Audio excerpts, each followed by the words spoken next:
আজকে বিজ্ঞ সিএমএম আদালতে রামপুরা থানা একটি নারী শিশু নির্যাতন দমন আইনের একটি মামলায় আসামি শিয়াব হোসেন তাকে তদন্তকারী কর্মকর্তা বিজ্ঞ আদালতে উপস্থাপন করেন এবং তার বিরুদ্ধে 7 দিনের রিমান্ড প্রার্থনা করেন। মামলাটির বিষয় তো হলো যে রামপুরা থানার বনশ্রী এলাকায় একটি প্রতিষ্ঠান আছে, আলোকিত কোরআন ইন্টারন্যাশনাল হিফজ মাদ্রাসা। এই মাদ্রাসার একজন ছাত্র হিফজ শাখার একজন ছাত্র, তার বয়স হলো 10 বছর। তাকে গত 19/5 তারিখে তাকে ওই মাদ্রাসার যে হোস্টেলের বাথরুমে তার বাথরুমের যে গ্রিল আছে, গ্রিলের মধ্যে গামছা পেঁচানো অবস্থায় তাকে মৃত অবস্থায় পাওয়া যায়। সেই মাদ্রাসার যে প্রধান তিনি তার পিতা মাতাকে ফোন করে বিষয়টা জানায়। তো তার মা তার চাচাকে নিয়ে মাদ্রাসায় আসে এবং এসে তাকে পায় এবং তাকে পরবর্তীতে ঢাকা মেডিকেল কলেজে নেওয়া হয়।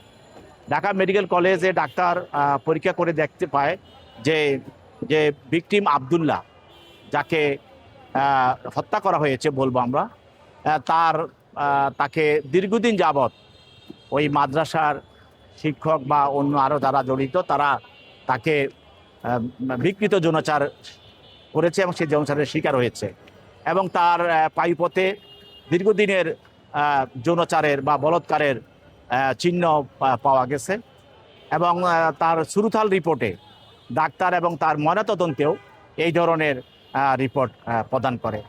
এতে তদন্তকারী কর্মকর্তার বক্তব্য মতে প্রতিবান হয় যে তাকে এই ছাত্র বা এই শিশু আব্দুল্লাহ, যার বয়স 10, তাকে দীর্ঘদিন যাবৎ তাকে বিকৃত যৌনাচারের বাধ্য করা হয় এবং সেটা শিকার হয়ে সেই মৃত্যুবরণ করে এবং এটাকে আত্মহত্যা হিসাবে চালিয়ে দেওয়ার জন্য সেখানে তাকে বাথরুমের গ্রিলের সঙ্গে ঝুলিয়ে রাখা।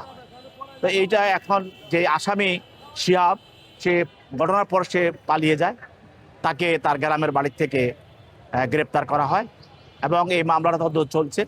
তদন্তকারী কর্মকর্তার বক্তব্যের পর, আমাদের প্রসিকিউশনের বক্তব্যের পর বিজ্ঞ আদালত 5 দিনের রিমান্ড মঞ্জুর করেন এবং 8 দিনের ভিতরে এই মামলার বিষয়ে প্রতিবেদন দাখিল করার জন্য নির্দেশ প্রদান করে এবং তাকে জিজ্ঞাসাবাদ করার জন্য তদন্তকারী কর্মকর্তার হেফাজতে প্রদান করে।